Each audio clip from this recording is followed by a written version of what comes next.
everyone, this is Vern, educator at Trees for Tomorrow. We're here at Star Lake, a beautiful area to hike. The reason we came to Star Lake today was the opportunity to see a variety of forest types, landscape, plants, animals, and the like.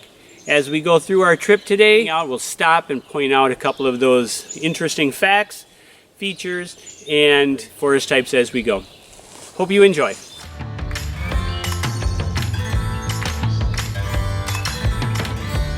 We're at this wonderful site called Star Lake. Now, Star Lake in history was a logging community. The little town, if you want to call it that, it was a booming logging operation in the late 1800s, early 1900s. At that time, the area behind us and that we're going to be looking at today was actually a horse pasture for the animals that they would use to bring the logs out of the woods and bring them to the lake, bring them to the railroad tracks as they were processing them. After that cut over in history, foresters wanted to kind of replant or reforest the northern Wisconsin area, but they weren't quite sure how to do that. So some foresters traveled to Europe and studied the process over there, and then they brought back some trees that they could use here at this particular site. So you see behind us we have some Scotch pines. In the early part of this process, Scotch pines were able to grow very quickly, and it looked like they had success growing. As we journey further on our trip today, we will see that there are different forest types, and we'll be able to notice how the changes in the understory, the canopies, and all of those pieces kind of fit together. But this is Star Lake. I hope you enjoy it.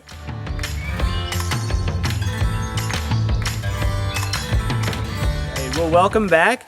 We are at one of our sites here at Star Lake. In this area, it is a 2-acre plot in which the foresters in a little over 100 years ago wanted to do a study on the harvesting of trees.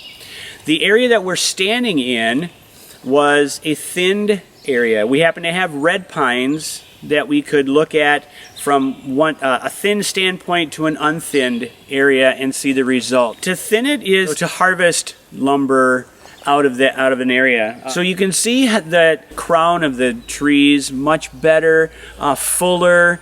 There's sunlight getting to the floor. You don't see a lot of underbrush, but you do see young trees that are growing in the process of succession. In the area adjacent to us, you see an unthinned area. And that unthinned, unharvested trees are more dense, they're closer together, the sizes are much smaller, the size and diameter is much smaller, the crowns are not as full and vibrant as they could be.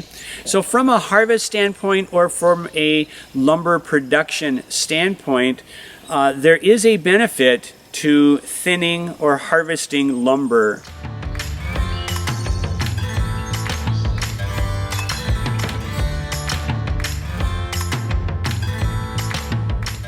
Here we are in another site, a site that's completely different from the first place that we stopped.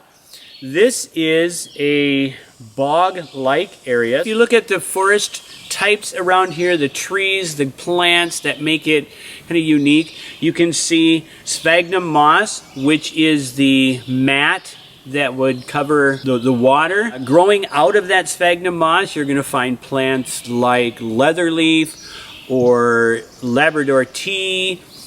Sometimes you'll find wild cranberries. So a lot of plants that are unique to a bog area. The trees that we have in this area, you can see they're more randomly growing, mostly black spruce. You might find a few tamaracks spread out through this area. Bogs are unique in that they are highly acidic and low oxygen levels, so therefore plants do not decay quickly, or things do not decay quickly here. This is not a true bog, Because a true bog would be like more like a bowl. When the glaciers receded, they left big bowl areas where the water comes in through precipitation or runoff or things like that. This one is not a true bog because, as you remember, we are on a peninsula, and the water that would fill up this particular area comes from the lake. Also, the water that a bog would hold does not come up from the ground. It doesn't seep into the soil or into that body of water, that lake, because of the peat and the bottom area, the bottom makeup of the bog itself. But as you see, there's variety of aged trees here. You see the white pines, you see the black spruce, you see the tamaracks, you see some deciduous trees and so forth. So again, very unique area here on the bog.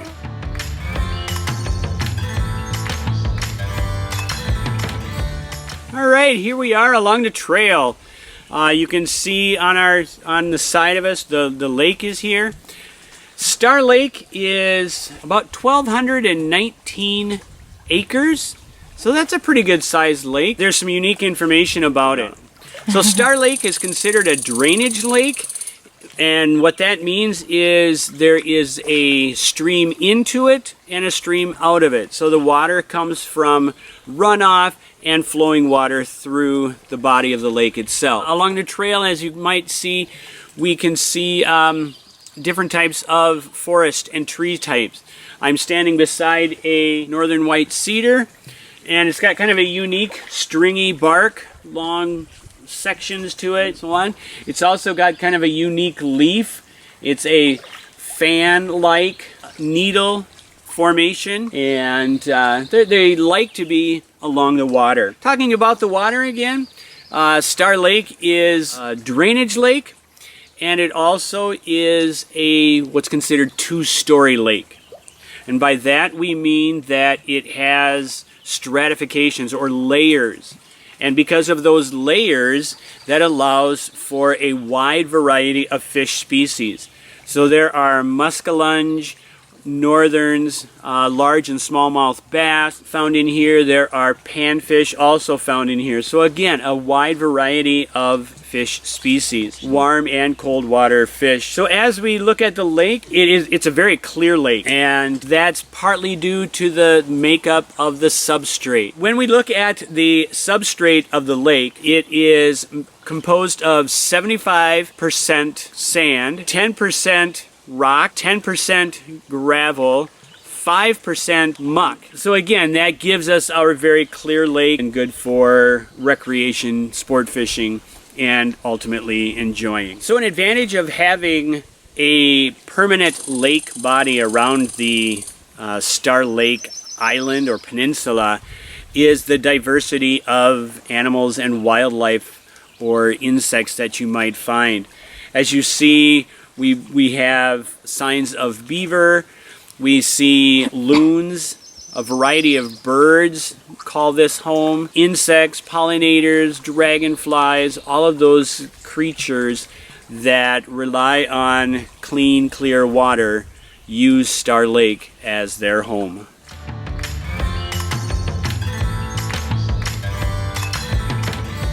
So now we've moved into a mixed forest area with the examples of both deciduous or broadleaf plants and coniferous or evergreen type trees.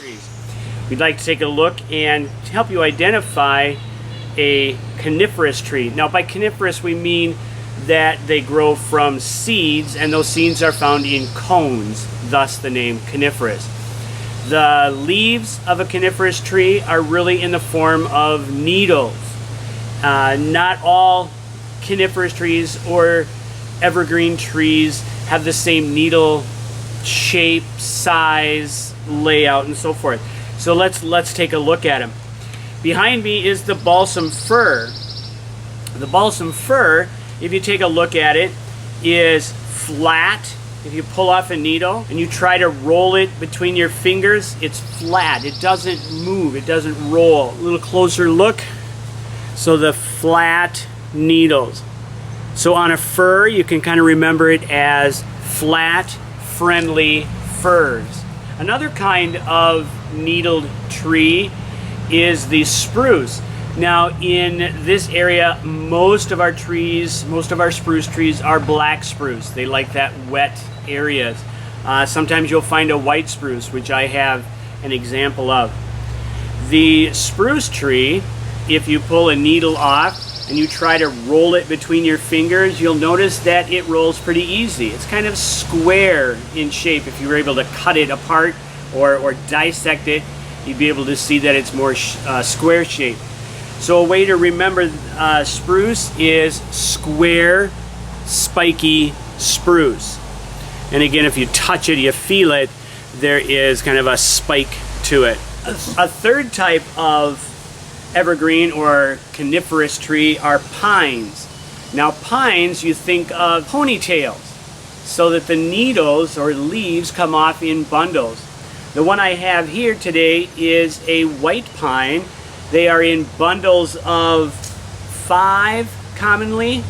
And so if we take a closer look at a bundle, the way that it's attached to the tree, and I just lost one, but the way that they're attached to the branch is in a bundle. Commonly 5, looks soft, feels kind of soft. Pines produce ponytails.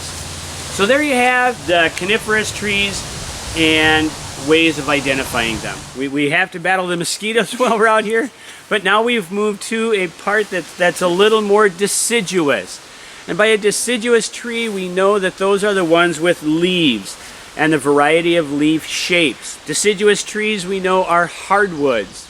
Deciduous trees also have leaves that turn colors in the fall, and then during the winter time. They look dead, but really they're just dormant. They're waiting and saving energy for the spring. A couple of different examples that we have. I have the leaf here of a big tooth aspen, a flat. You can see the jagged edges on the sides. Again, a nice indicator of those. Or to my left here on this side, we have an oak. So we look at the pointed edges. Another example of an oak would be the one I'm holding in my hand. Normally red oaks have a more sharp edge. A white oak would have a more rounded edge to their leaf. Right down here is a maple tree. A maple, the palmated, if you held your hand out, it would have the 5 fingers, and you can see the palmated pattern. Behind me is a maple grove. Remember, deciduous trees are those broadleaf trees that will lose their leaves in the fall, kind of go dormant in the winter, and then stay sleeping, if you will, and or in the spring start to leaf out again. As I said, this is a maple grove. If you have trees similar to this on your property and you like maple syrup, it would be a possibility of tapping those trees, collecting the sap, and then boiling down to make the syrup that is so enjoyable to many people. Fun fact, the maple tree is our state tree. It was chosen by a group of elementary school kids, and the runner-up to that was the white pine. I hope that along the trail you've noticed the changes in the forest types. Where we started out in the plantation area, then we walked along the lake shore and saw different trees there, different tree species, animal species, and the like. Here, in this particular stop, you might have noticed that it is more hardwoods, dominated by sugar maples. And you can see a lot of more understory. Maples, young maples, are shade tolerant, therefore they can grow in the shade, and they will produce larger trees. They will become the climax trees as succession continues. So come out and check out the plantation and the forest study of the red pines. Check out the lake and the clarity. Check out the deciduous forest. check out all of the great things that Star Lake, the trail, has to offer. We have 2 routes. One's a shorter, maybe a mile. One's another. The longer one is about 2 miles, or approximately 2 miles. So come out, enjoy it, and get out there and see what's there.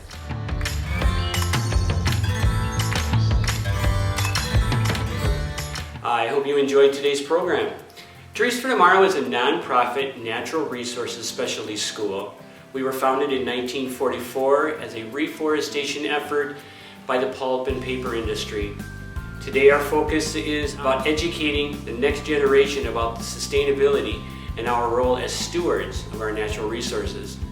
Funding for Trees for Tomorrow comes from a combination of program fees, corporate sponsors, grants, and donations from individuals like you. If you found value in today's program, please consider making a donation to the Trees for Tomorrow by going to the website and clicking on the Donate Now button in the top right corner. We also encourage you to follow us on social media and share your experiences exploring the outdoors. Thank you for joining us today, and we look forward to seeing you on our next episode.